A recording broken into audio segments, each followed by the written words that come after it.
My name is Taylor.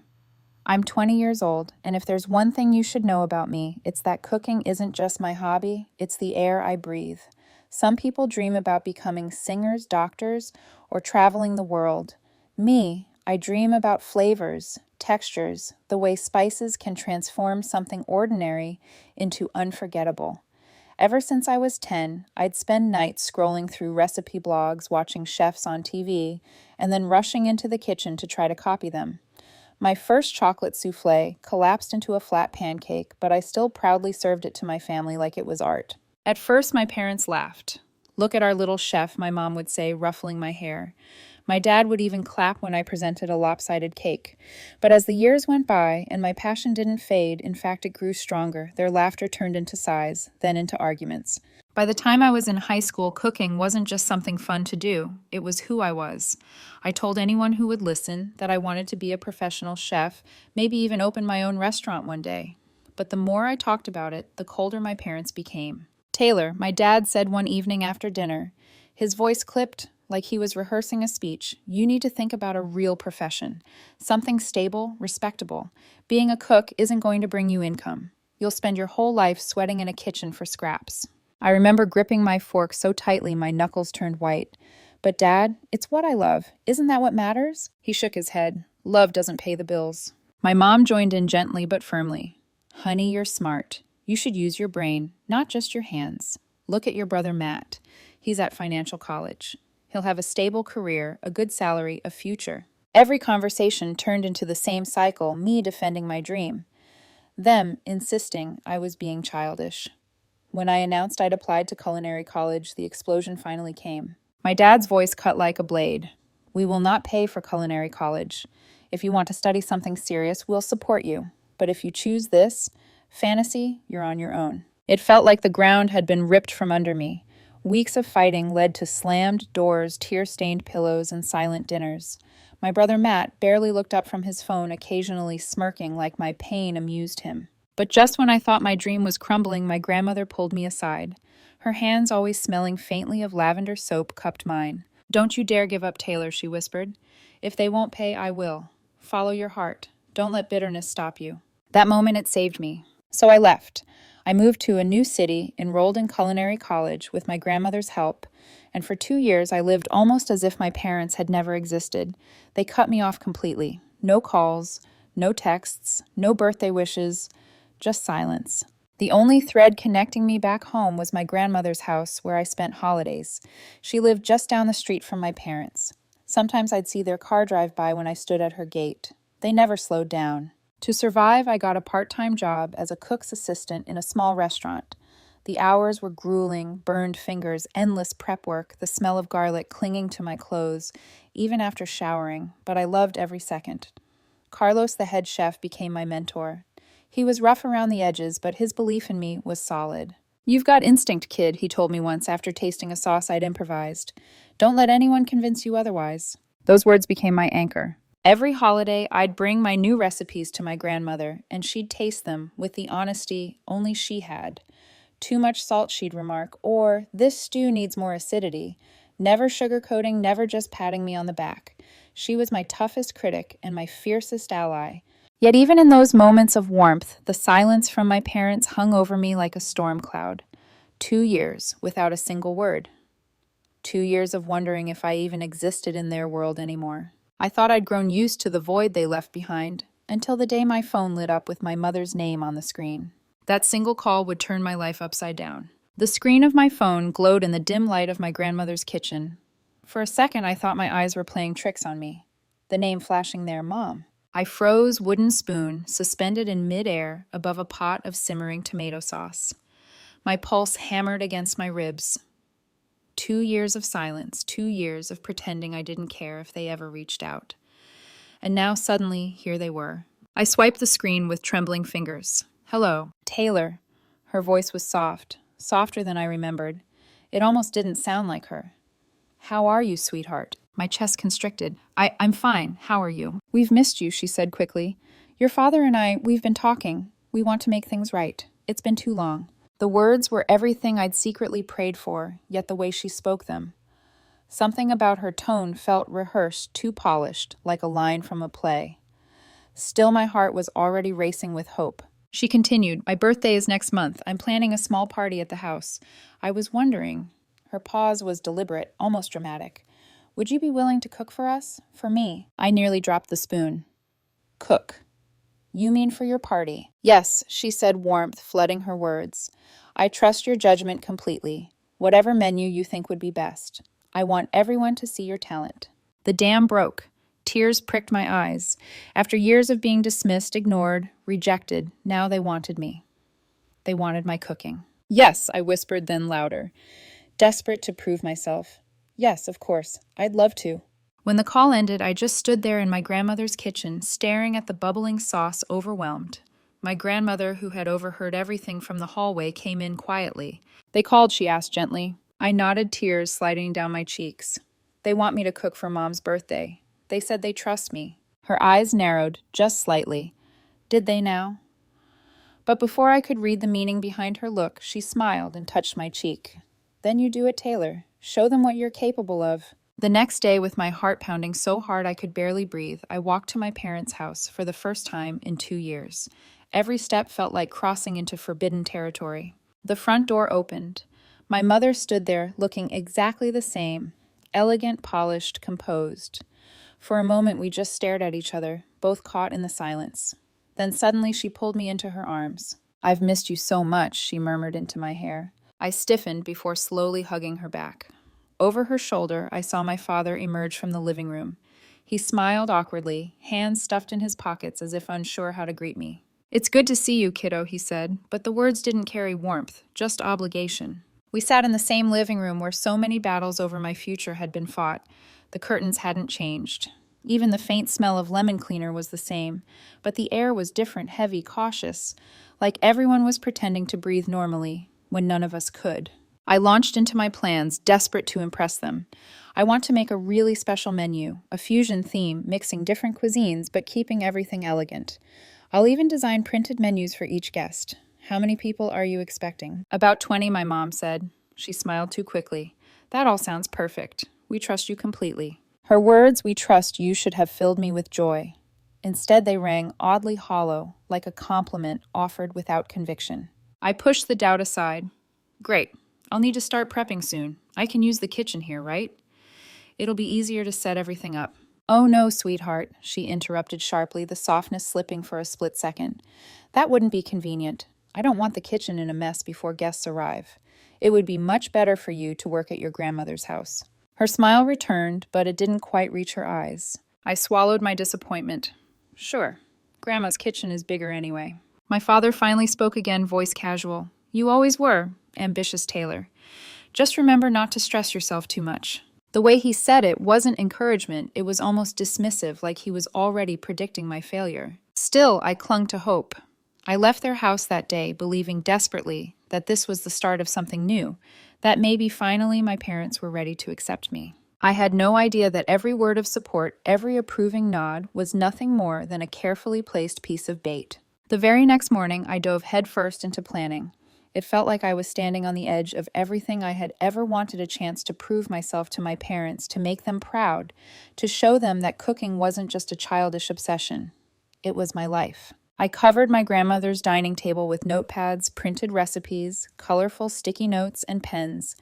Every dish had its own sheet. Timing charts, flavor pairings, even grocery store lists. My grandmother walked past, chuckling softly. "You've turned my dining room into a war room," she teased. "It is a war room," I said without looking up, "and I'm going to win this battle." For once, my confidence felt unshakable. I designed a menu that would wow even the most skeptical guest. Appetizers. Bacon-wrapped scallops with miso glaze, mini lamb sliders with tzatziki, and stuffed mushrooms with truffle oil. For the mains, herb-crusted salmon with Asian-inspired vegetables, red wine-braised short ribs, and a vegetarian lasagna rich enough to satisfy meat lovers. And dessert, my specialty, individual tiramisu served in elegant glass cups. I even designed and printed menus thick cardstock with Happy Birthday Mom at the top in looping gold script. When I showed one to my grandmother, she held it like it was fine art. You could pass these off at a five-star restaurant, she said. That's the point, I replied. I want everything to look perfect, not just taste perfect. The grocery shopping took 3 days. I went from store to store comparing vegetables, sniffing herbs, making sure every cut of meat was flawless. My savings took a hit, nearly $400 gone in an instant, but I didn't care. This was an investment in more than just food. It was an investment in forgiveness and acceptance. Every evening, I did test runs in my grandmother's kitchen. She sat at the counter, napkin in hand, the way a critic might at a high-end tasting event. This sauce needs more acidity, she'd remark, eyes narrowing. I adjusted. The salmon could use a stronger crust. I tried again. Sometimes her words stung, but they pushed me harder. I imagined my parents taking the first bite, their expressions softening with pride, maybe even regret. The thought made every burned fingertip, every sleepless night worth it. Yet late at night, when the kitchen finally went quiet, doubts crept in like shadows. The way my mom had insisted I cook at Grandma's house instead of theirs, it gnawed at me. Her voice had slipped when she said it, sharp, almost annoyed. But I shook the thought away. She just doesn't want the mess, I told myself. 3 days before the party, I staged a complete dress rehearsal. My grandmother's dining room became a mock banquet. I cooked every dish in smaller portions, plated them, and served her one by one as if she were a guest at the real party. She leaned back in her chair after the final bite of tiramisu, her eyes glistening. Taylor, this is restaurant quality. Truly. Hearing that from her meant everything. The night before the party, I could barely sleep. My hands trembled as I laid out my chef's whites, polished my platters, and set 3 alarms. I whispered to myself over and over, tomorrow they'll see. Tomorrow they'll finally understand. At dawn, I was already in the kitchen. Short ribs went into the oven first, low and slow. Then the vegetables, the sauces, the fillings for the stuffed mushrooms. The scent of garlic, thyme, and truffle filled the air until the whole house smelled like a restaurant kitchen. Good luck today, sweetheart, my grandmother said, hugging me before she left me to my whirlwind of chopping, searing, and plating. Hours passed in a blur of heat and precision. By 9:30, the first containers were packed, neatly labeled, ready to be delivered to my parents' house. I loaded them into the car, excitement bubbling inside me like champagne. As I turned the ignition, a flicker of unease passed through me. My parents hadn't called once to check in, hadn't asked about the menu, hadn't even offered to help with setup. I forced the thought away. Today was going to change everything. I didn't know it yet, but I was driving straight into the cruelest betrayal of my life. The car ride to my parents' house felt like driving toward redemption. The containers beside me radiated warmth, the smell of braised short ribs and roasted garlic filling the air. I imagined the looks on their faces, the applause from guests, the moment my father might finally say, "You proved us wrong." But when I pulled into their driveway, my stomach dropped. The house was dark, curtains drawn, no cars. The silence was too loud. I rang the bell once, twice, knocked. Nothing. "Mom, Dad." My voice cracked as I called out. I tried the handle, it was locked. I knocked harder, the platters heavy in my hands, panic rising. Neighbors peeked through curtains across the street, whispering, watching me pace on the porch like an uninvited guest. Finally, I pulled out my phone and dialed, straight to voicemail. I tried again. Same. My father's phone, same. My pulse thundered in my ears. What if something had happened? What if there'd been an accident? Then, after 15 agonizing minutes, my mom finally answered. "Oh, Taylor," she chirped, her voice sickeningly cheerful. "What's going on?" Relief crashed into me. "Mom, I'm at the house. Where are you?" "The party starts in a few hours. I have everything ready." Silence, then laughter, actual laughter. "Oh, sweetheart," she said with a tone I had never heard before. Sharp, mocking. "I think there's been a misunderstanding. We're not having the party at home. We decided to host it at a restaurant instead. Professional chefs are handling everything." Her words cut through me like glass. What I whispered. "But I've been preparing for weeks. The food is here, for 20 people." "I know, honey," she said, her voice dripping with false sympathy. "But we couldn't risk it. This is an important event. We couldn't trust a student, not when there are professionals." The containers in my arms suddenly felt like weights dragging me into the ground. My chest tightened. "Then why did you ask me to cook?" Another pause. And then her voice turned cold. "Because we needed you to see it for yourself. You've chosen the wrong path, Taylor. You needed proof that cooking is not a real profession. You are not ready. You never will be." Her words crushed me. The air left my lungs. I sank down onto the steps, tears spilling as neighbors turned away from their windows. "I don't believe this," I whispered into the phone. "You'll thank us one day," she said, and hung up. I sat there for a long time shaking, clutching the containers I had poured my heart into. My parents had set me up, deliberately, cruelly, to humiliate me. Somehow, through blurred vision, I drove back to my grandmother's house. When she opened the door and saw me carrying the food, her face fell. "What happened, sweetheart?" "They never wanted it." I choked out sobs, racking my chest. "They never wanted me. They just wanted to prove I was a failure." She held me tightly as I shook. Then, in a voice firmer than I'd ever heard, she said I already knew. I pulled back stunned. "You knew?" "Your mother called me this morning. She invited me to their restaurant party. She said it would be better if I didn't bother with your little project." The betrayal deepened, sinking into my bones. My mother hadn't just tricked me, she'd flaunted it. "Are you going?" I whispered. My grandmother's eyes blazed. "Absolutely not. After what they've done to you, I want nothing more to do with them." Her loyalty was the only thing keeping me from falling apart completely. But when I looked at the tables covered in food, all the colors and aromas I'd worked so hard for, my chest ached. "I guess I'll have to throw it all away," I said bitterly. "Don't you dare," she replied sharply. "Not yet." Her words hung in the air, heavy with a promise I didn't yet understand. The food sat on every surface of my grandmother's kitchen untouched. Platters of salmon, trays of sliders, bowls of perfectly seasoned vegetables, all of it staring back at me, like cruel reminders of wasted hope. I slumped into a chair, covering my face with both hands. "It's useless. All of it. No one will ever taste this." My grandmother put a hand on my shoulder, firm, steady. "Nonsense. Food made with love is never wasted." But I couldn't believe her. Hours earlier, I'd imagined applause and praise. Now all I saw was humiliation. My parents had stolen my dream and replaced it with ashes. In a moment of weakness, I grabbed my phone and opened my culinary school group chat. Through blurred vision, I typed, "My parents tricked me. They never planned to eat my food. I cooked for weeks and now I have 20 portions for nothing.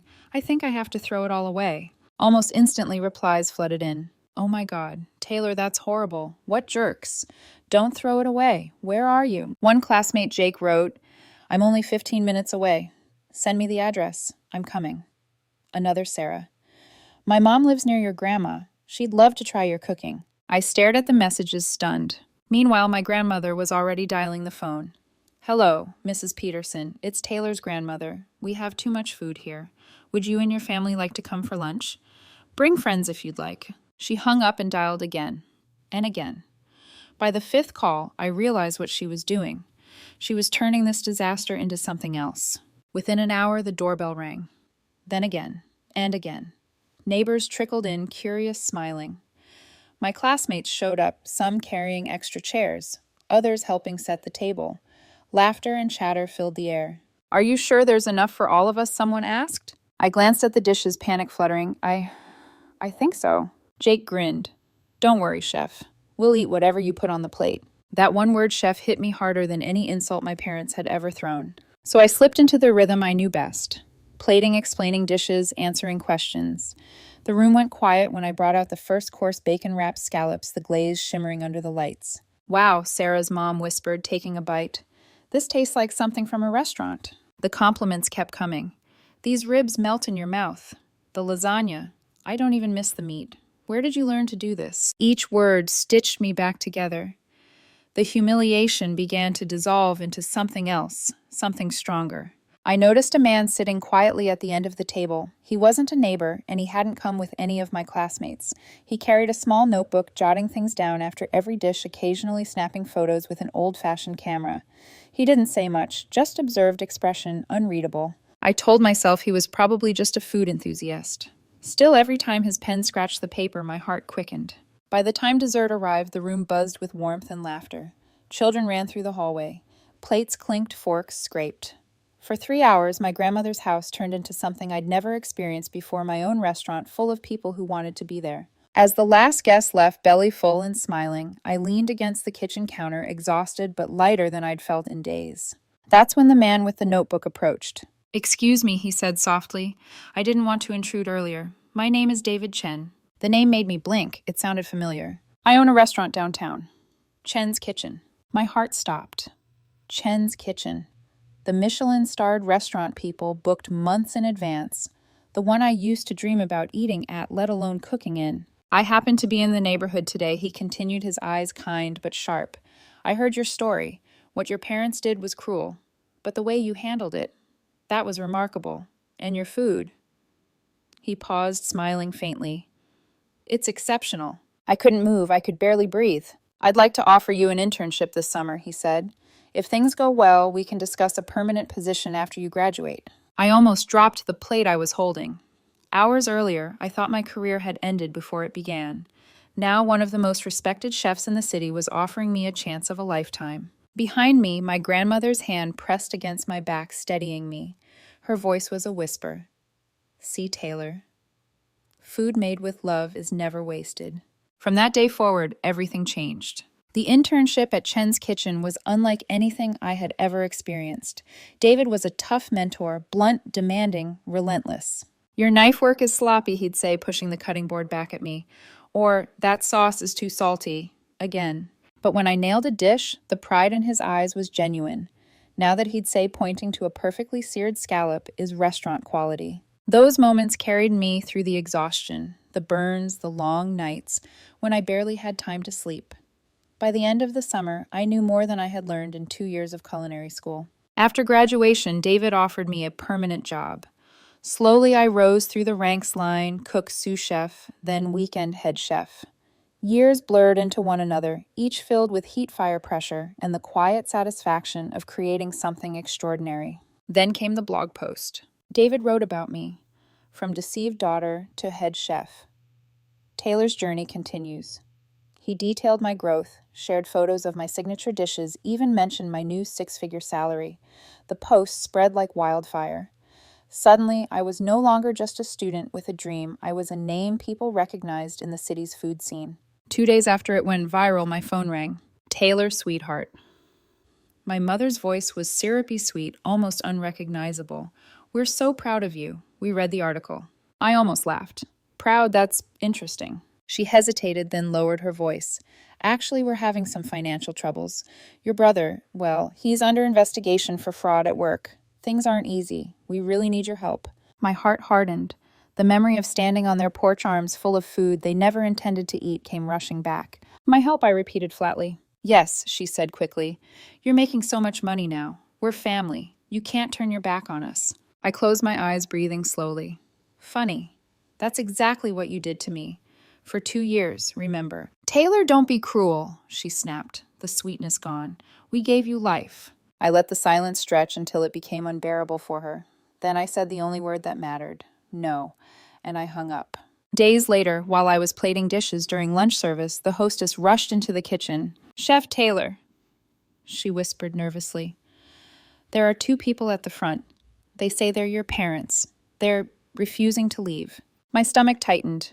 I set down the plate, wiped my hands, and walked to the front. There they were, my mother and father, older, thinner, desperation, clinging to them like a stench. Taylor, my mom called out loudly, drawing stares from diners. We need to talk to you, right now. This is my workplace, I said quietly. You need to leave. We're not leaving until you help us, my father barked, his voice echoing through the restaurant. After everything we've done for you. Everything you've done, I cut in, my voice cold. You mean abandoning me, humiliating me, mocking my dream? That's what you've done. Before the tension could erupt further, David appeared at my side, calm but commanding. Is there a problem here? These are my parents, I said simply, and they're disturbing our guests. David's expression hardened.